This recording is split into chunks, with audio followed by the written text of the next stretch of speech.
Welcome to the FML Podcast, the podcast on a mission to uncover actionable insights, explore the latest trends, and to catalyze your fintech's growth. Join Growth Gorilla's founder and managing director, Shameer Sachdev, and some of fintech's hardest-hitting marketers and leaders.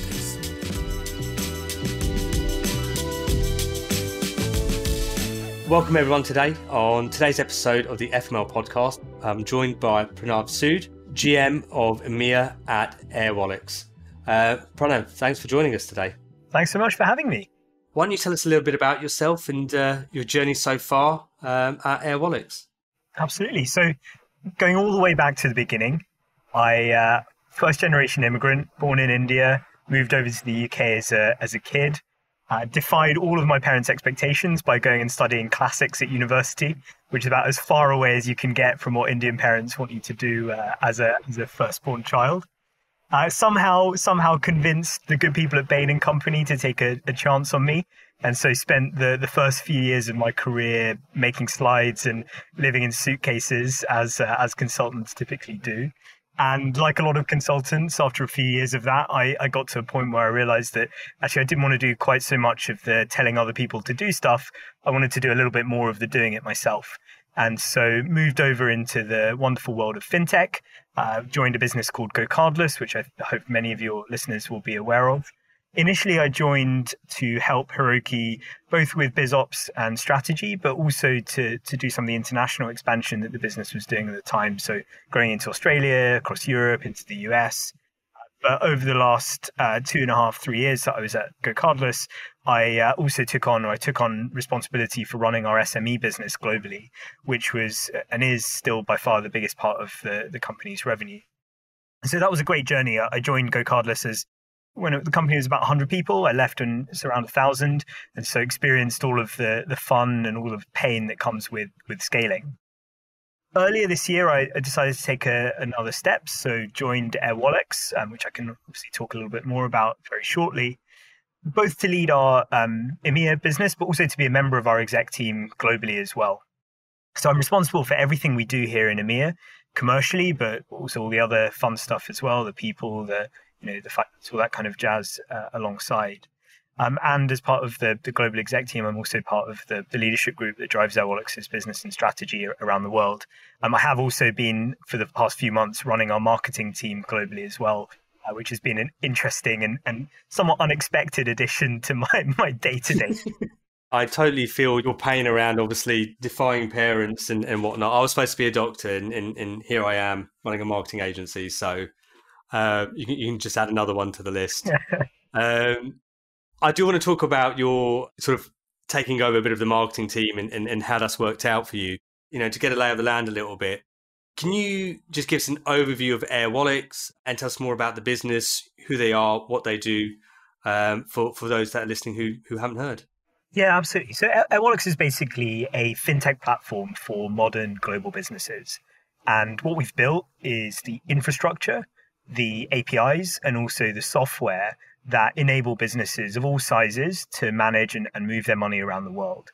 And so practically speaking, what does that mean? It means we help our customers get paid by offering an online payments product and also by enabling them to spin up accounts to get paid into in different currencies around the world.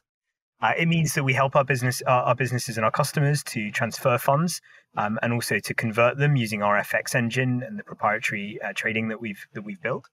And it also means that we've built the ability to be able to pay out both to bank accounts around the world, but also using what we call an issuing product to be able to issue cards that you can then spend on. And around that, we've built a set of software, things like expense management, things like billing, things like invoicing, to basically complete the financial operating system that businesses need to operate across borders. So we're relatively new here in EMEA. We've been here about 18 months, maybe a little bit more.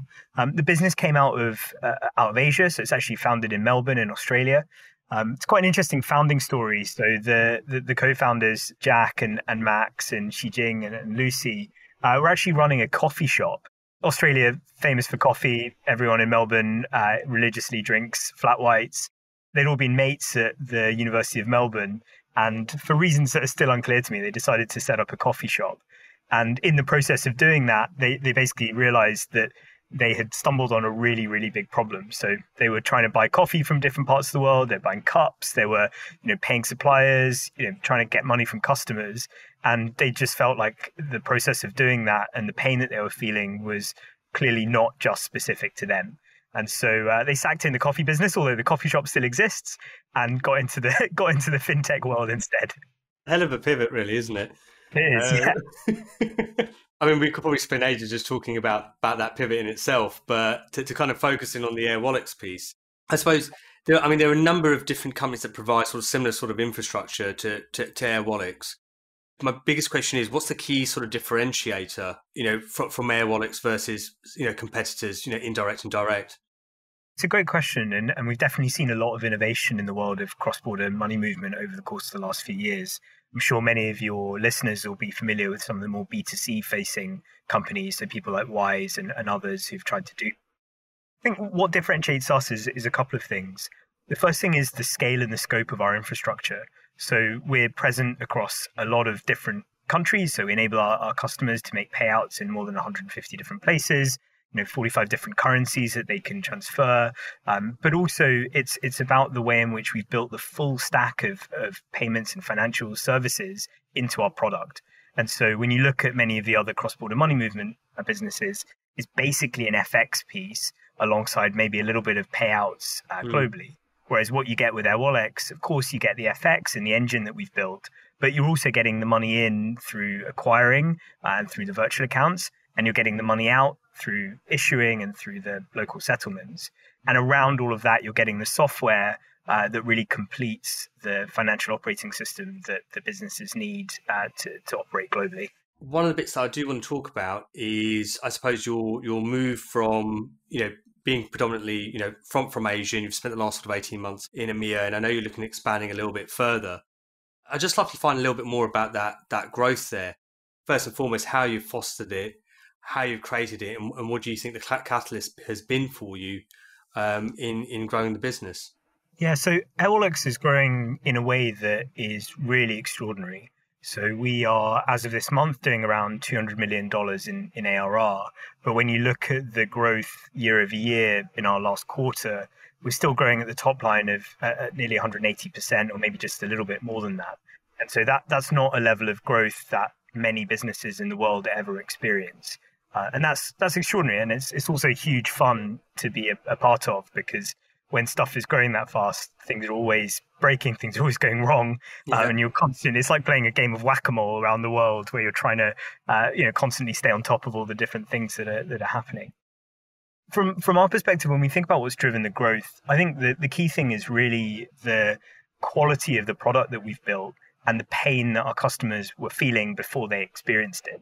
And so when you've got something like cross-border payments and cross-border money movement, where people have been trying to solve this for generations, I mean, you could probably argue that people have been trying to solve it since the ancient times, since the Romans and the Greeks and all the others who started moving money and goods around the world. And when you've got that kind of a depth of pain, someone could come in and say, look, we're making it really easy. It's also really transparent, and we're going to make it quick and simple for you to get going.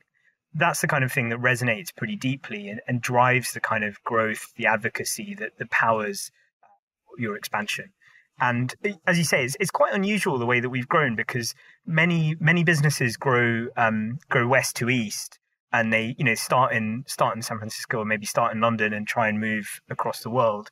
I think there are very few that are going east to west, and it's actually one of the main reasons I joined the business, because for me, it's actually a fascinating set of challenges. Some of them are cultural. How do you work with folks based out in Hong Kong, Singapore, China, Australia?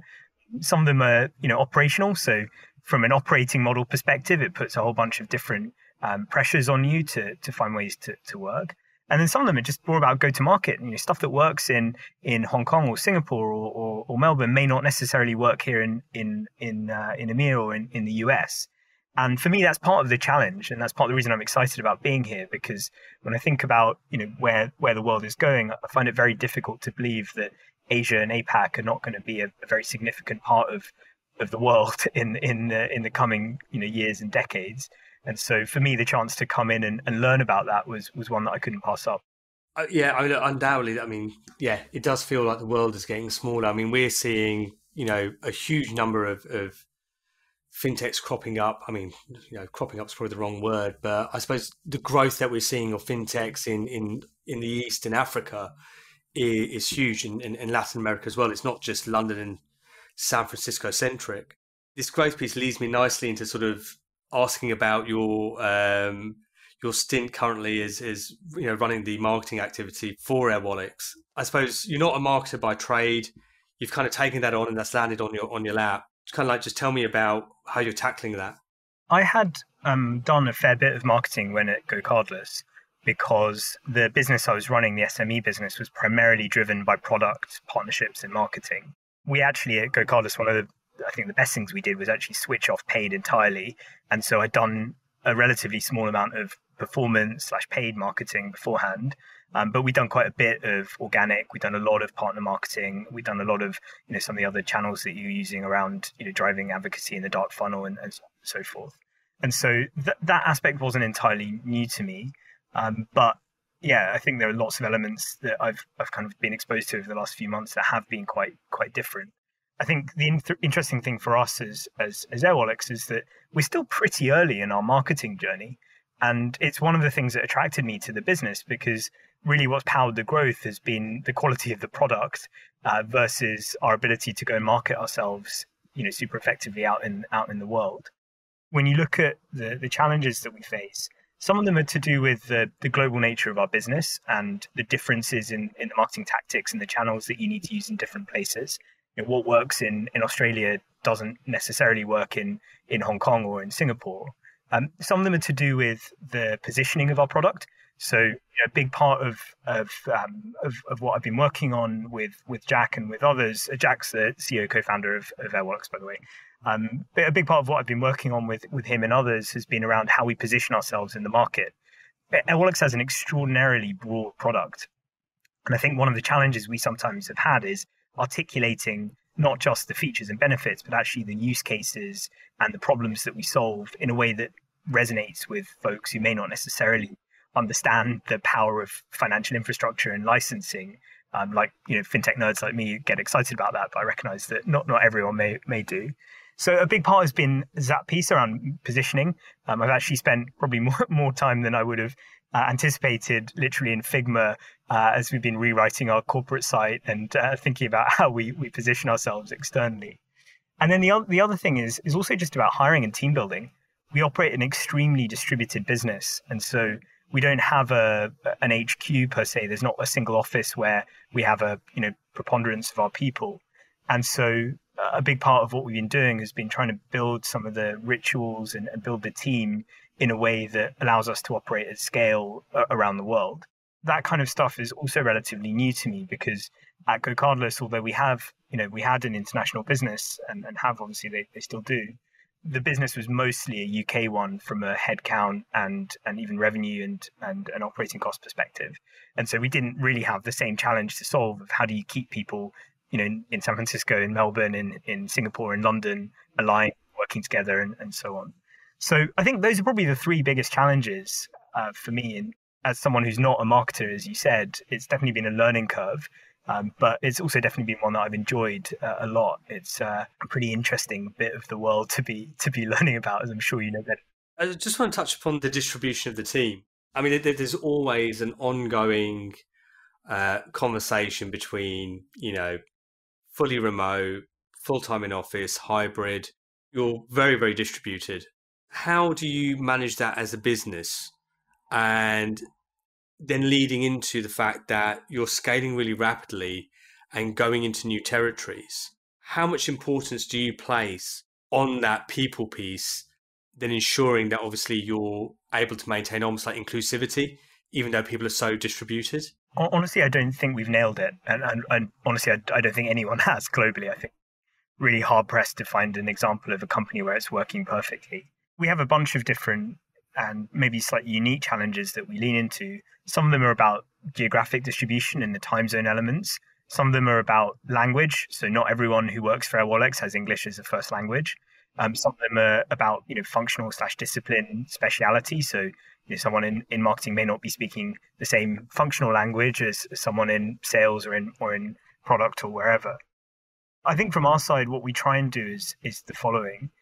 One is, really double down and emphasize the company-wide rituals. So, the town halls, the updates, the stuff that we share across the entire business.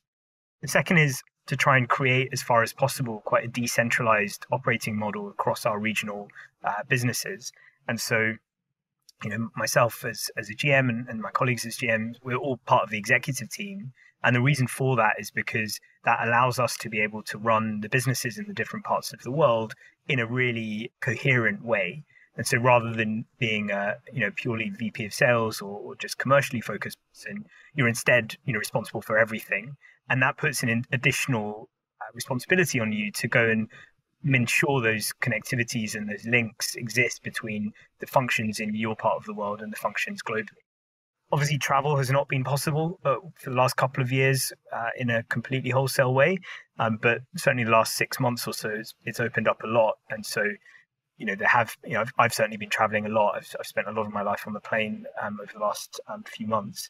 And I think that helps, just the literal act of being there and being able to shake someone's hand, go out for lunch with them, whatever it may well be, helps to foster that. But I'd be lying if I said we'd nailed it. And I think it's one of the areas that we talk about the most as a leadership group, because we really recognize that we're on that chapter of our growth journey where it's no longer a 0 to 1 game anymore. It's a 1 to 10 or maybe a 10 to 100 game. And in order to get from that 10 to 100 mark, it stops being possible unless you find the right operating model to scale effectively. So it's a big topic for us for discussion. It's actually something we spent a bunch of time on as an exec team just a few weeks ago at our offsite. But as I said, Shameer, if you've got any great suggestions, I'll happily write them down and pass them off as my own. I wish I had some nuggets of advice. I mean, we're fully distributed as well. And I mean, even to this day, I mean, we're 12 people now, so we're a lot smaller. But I mean, we still run our all-hands session every day for a couple of reasons: to create transparency across all the roles, but then also at the same time as a check-in for all the team members as well, because there's that that well-being and mental health piece that you've got to be mindful as well, especially if people are kind of cooped up and focused on their work. I think that's probably my biggest concern. I never really worry about people doing their job. I'm more worried about them almost doing it too much, if that makes sense. And yeah, because you can't. There's no one there to turn the lights off at the end of the day and walk out the office. So if someone's still working, then actually are they overworking? I think that's a great point, and it's one of the things that we've been doing a fair bit here in EMEA with the Airwallex team, which is running wellness weeks. We've got now a bunch of mental health first aiders that we've trained. We've got access to the employee assistance programs and various other things that we've been trying to add into the kind of offering that we bring to our team. And I think you're absolutely right that there's a lot that rests on your shoulders as a leader to create an environment where your teams are working effectively but also healthily. Because what we do is hard. There's no dodging that. It's a difficult thing. Most of your life is failing in things or being told no, and that's pretty draining after a while. Yeah, it's an endless fighting of fires sometimes, and it can take its toll. And I think the bad thing about the pandemic is that although it kept bums on seats, there wasn't no one was looking up from their screen, and I had team members just collecting holidays because they were going, well, I'm not going to go anywhere, so what's the point in taking time off? I'm only going to sit at home. But it's, that bit is improving. The other bit that I find really, really valuable is really refining our onboarding process. And we've kind of, I wouldn't say we've got it down, but it's constantly evolving, constantly improving. I mean, how you're scaling up really, really quickly. I'd like to find out a little bit, about your sort of processes. Do you have things like, distinct onboarding processes and things like that help that scaling, even in terms of hiring, for example, for hiring, onboarding, those sort of bits and pieces? It's an area that we're focusing on, but I don't think we've yet nailed. From my point of view, the process of getting someone into the business and making them successful starts at the moment when you begin the interview process, and it doesn't end until they finish their probation period. So it's not just a question of getting bums on seats and then leaving them to do their work. I think we try and do a couple of things. One is making sure that we have a really structured onboarding program in place. I think that's particularly important in a business as global and as distributed as ours, because it isn't immediately obvious to people sometimes who they need to be in touch with, and not being in the same office or in the same country sometimes means that you need to be guided to know, here's what so-and-so does, here's where they sit, here's how you contact them or how you interact with them. The second thing is we've invested probably ahead of the curve a little bit in terms of enablement and things like that. So even, now we've got probably 120 odd people in EMEA as a whole, and probably 30 to 35 in London as part of our commercial team. Even at that scale, I was really keen to make sure we brought someone in as a sales enablement person who could help both our salespeople, but also our broader commercial people continually, upskill, but also rapidly onboard. And as we look into next year and some of the expansion that we're planning to do, both across Europe, into different markets, but also into different products, I think it is really, really, really important that you have an enablement and onboarding program that scales, because, as you invest a lot of time in people to drive your growth, and people don't necessarily stay forever. If you have to get new ones, you can't always be waiting for 2 years for them to be productive. So I think onboarding is critical in that process. I will never build a process, but I'm a big fan of process, and that's why I have an ops manager to do that for me. And we kind of use that in order to create consistency between the work that we're carrying out for our clients. Do you guys take a similar approach for Airwallex? I mean, because obviously if you're growing at a rapid pace even, the biggest concern that I would perceive would be dropped balls and I suppose information that exists in people's heads and not in shared drives, for example. The theory is always that you should do as much as you can to put processes in place. The reality is that sometimes it's really hard to find the space to do that when you're all hands to the pump trying to get the customer on board or support them or whatever. And so for us, it's actually one of the big focuses over the next couple of years, which is really systematizing some of what we've done. And I think we started that in places. So we have, started to bring more repositories of knowledge and more centralized views of what works and what doesn't. Some of the alignment that we've done functionally over the course of the last year or so has really helped in that regard as well. But I think still, one of the downsides of growing as fast as we have is that you don't necessarily always have the time to sit and write down, how does everything work and how should it work? And as a consequence of that, there is always, you do carry risk as a business and as a leader, because there are people and there are bits of the business where pockets of knowledge exist. And sometimes you don't even know that the knowledge is there because you've never needed to use it. But for sure, I think if I have my way, I'm the kind of guy, I'm probably the opposite to you. I'm the kind of guy who writes to-do lists of things that he's already done so that I can cross them out and feel good about my completion. I do that as well. There's that saying, isn't it? If you want to write, it's not about rising to your goals, because, otherwise you'll fall to your level of processes. And it's a big piece for us as well. And I think any business that's sort of growing rapidly. And then, sorry, I just wanted to backtrack a little bit as well, which is you talked about, the onboarding pieces from the moment that you kind of conduct the first interview all the way to the end of the probation period. But almost kind of like before that, bearing in mind how distributed you are, and I suppose how specific you need knowledge to be, how, not having a centralized HQ, how have you found that in terms of finding and hiring talent? Has it kind of worked to your advantage being really distributed, or is that worked against you? It works to your advantage in the sense that you're no longer constrained by having to hire in a particular place.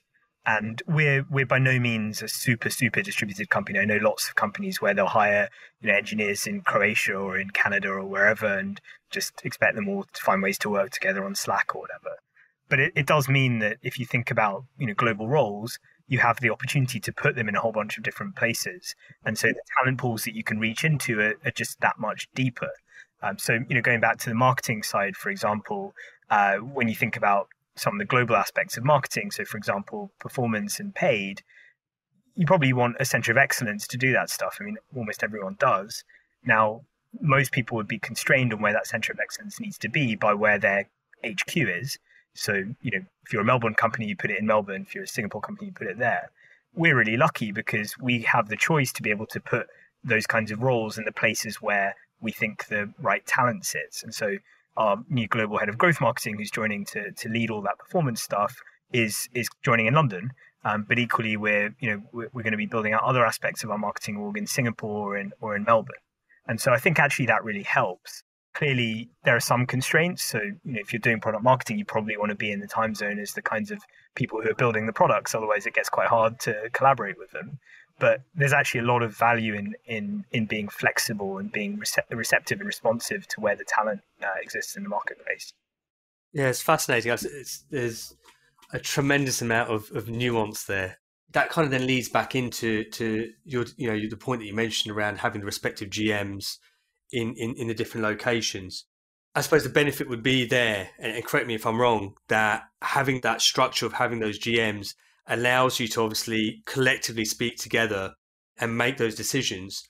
Or is it a case where you tend to operate more as sort of, in silo, or is it a hell of a lot more collaborative? It's very collaborative, but it's a collaboration that allows us to be quite autonomous in the way that we go to market.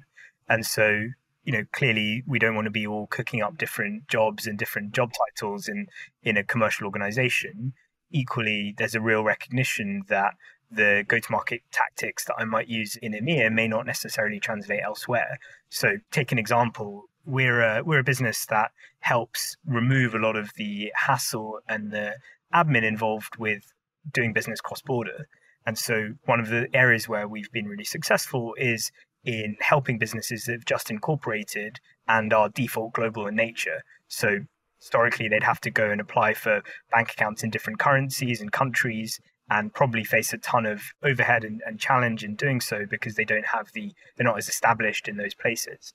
So in places like Hong Kong, we've been really successful in partnering with company formation type businesses, people who are helping those kinds of early stage companies come to market and scale. That hasn't been as successful for us here in EMEA. That's not really a niche that exists so much in the UK. And so it's things like that where you have quite different tactics that you don't necessarily want to just drag and drop to different parts of the world, where I think it's important to have that level of autonomy. But then equally, I don't want to be going around having different comp plans for the same types of roles between countries, because that creates unfairness and dislocation in the team. And so I think it's about having that, probably loosely coupled but tightly aligned way of working that resonates. Yeah, I imagine this problem is faced by the organisations such as yourself that are operating in multiple territories that are global by nature, and just by the way of your product, you kind of have to be.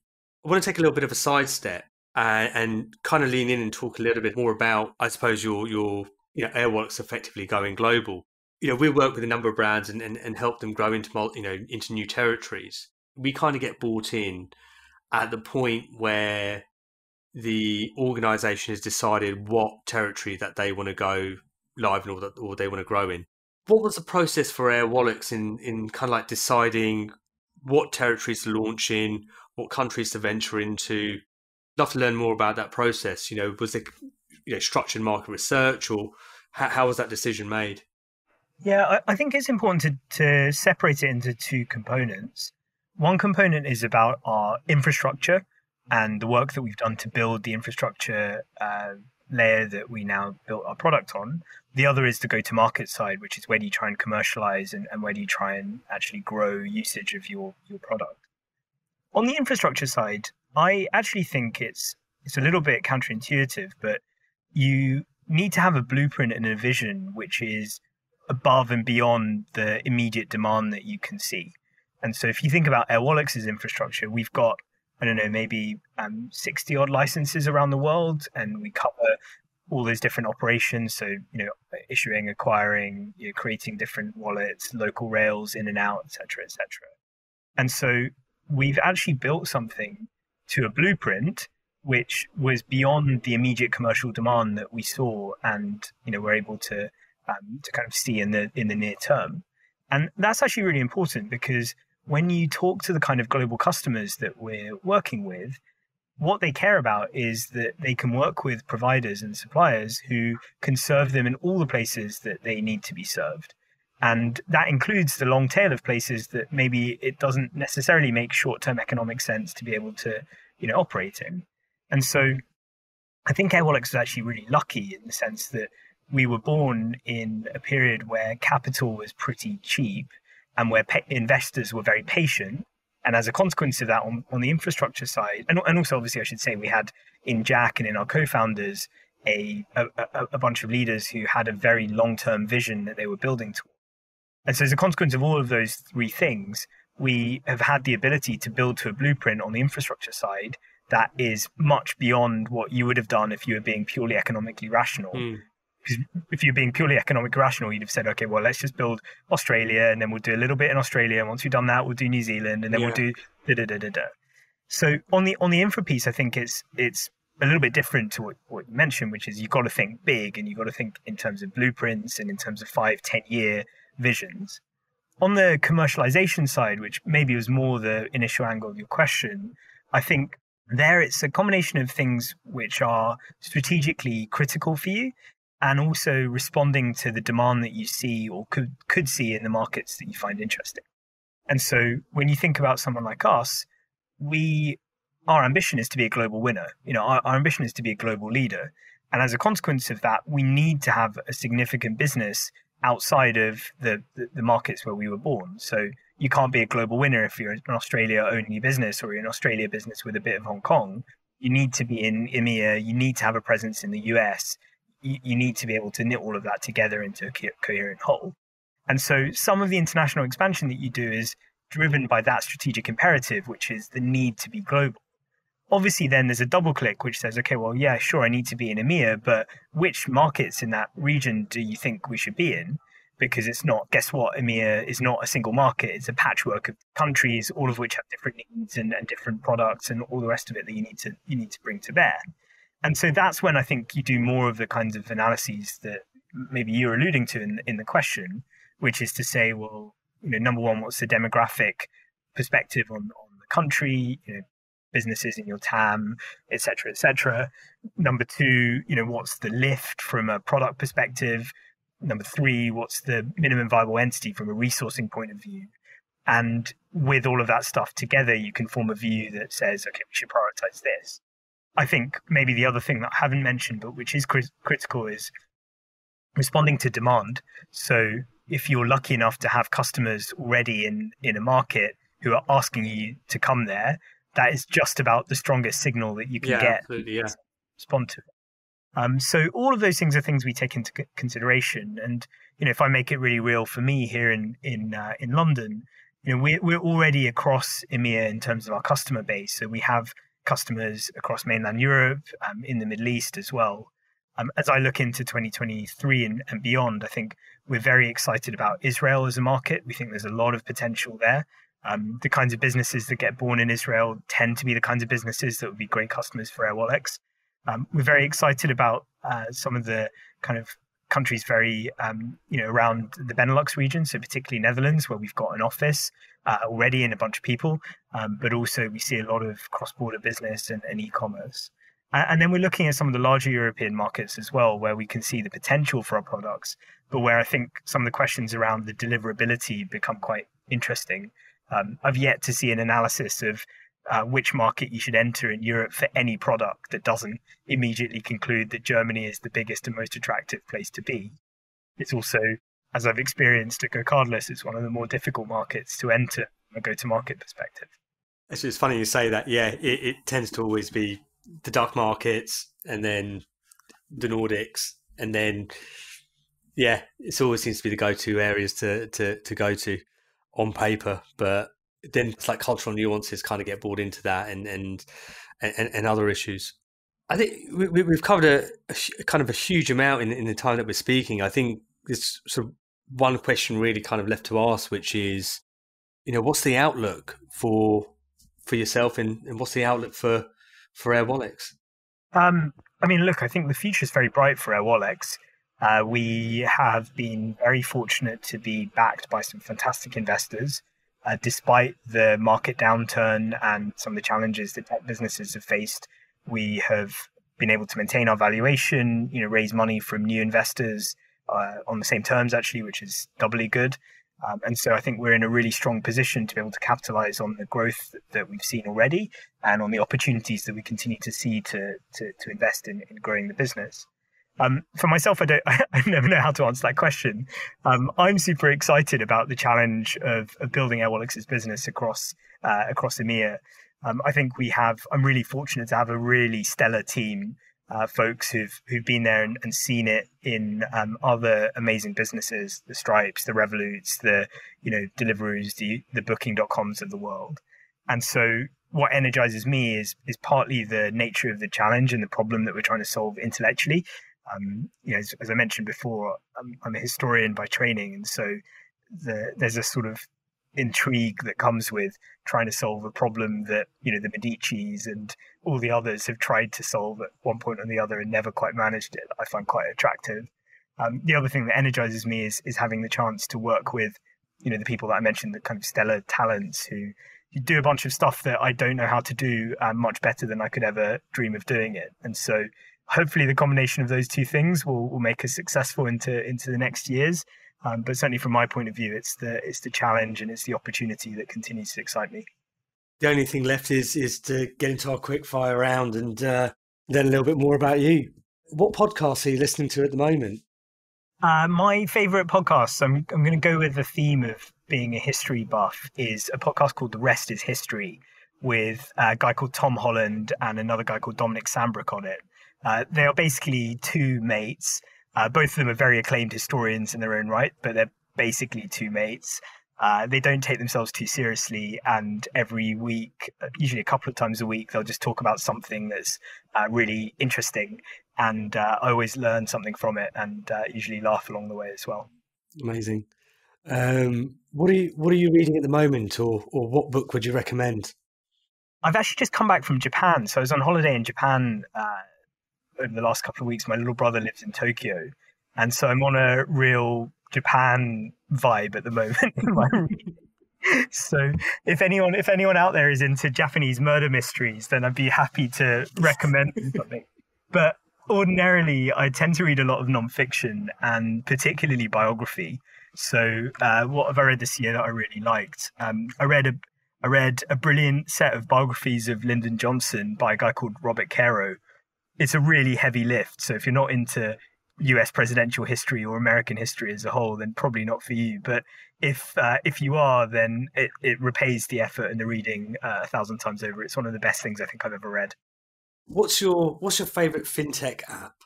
I mean, obviously, Airwallex. Other than Airwallex. As a consumer, as an individual, I use Revolut. I'm very happy with it. And I am often overseas, and so that has been a lifeline in lots of places. What's the best bit of life advice you've ever received? I did my undergrad in the UK, and then I studied afterwards in the US, and I was very, very fortunate to be exposed to and taught a little bit by Amartya Sen, who's a Nobel laureate, who teaches economics and philosophy and so on. I was actually mostly taught by his wife, but saw him a little bit as well.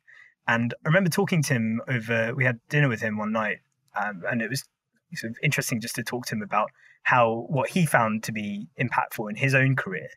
And his advice was, you've got to find the intersections between things that you can really own and you can really make your own.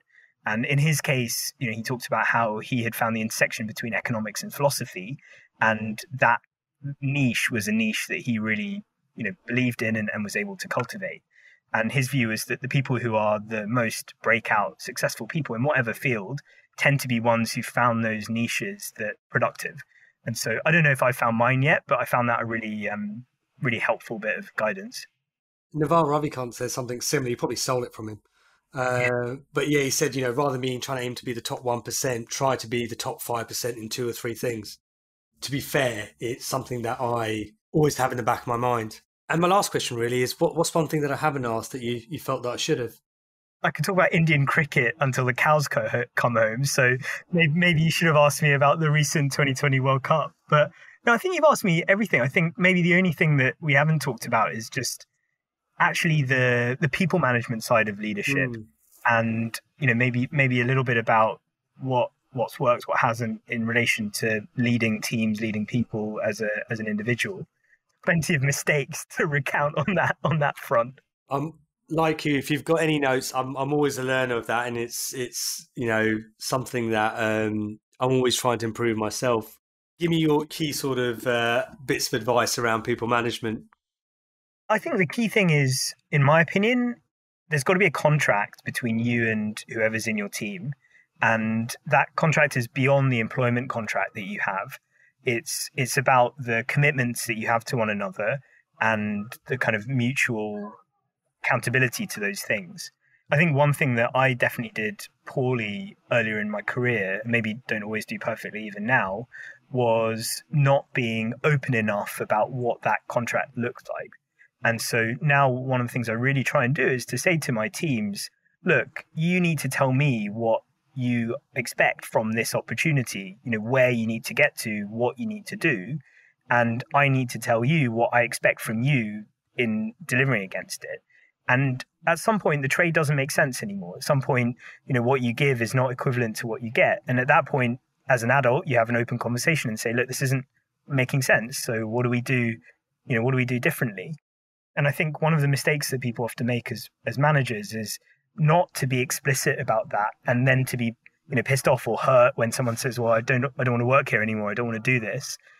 But in reality, they probably shouldn't be surprised by it, because if they thought about it in a more maybe cynical way, maybe realistic way, depending on how you see it, they'd been able to predict that the trade no longer worked and that maybe it was time for something new. Pranav, thank you very much for joining us today on the podcast. It's been great having you. Thank you very much for having me.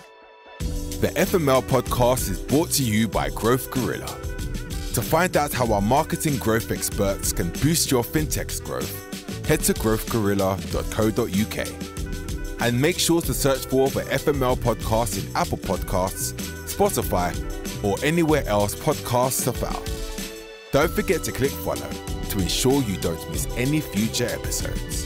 On behalf of the team here at Growth Gorilla, thanks for listening.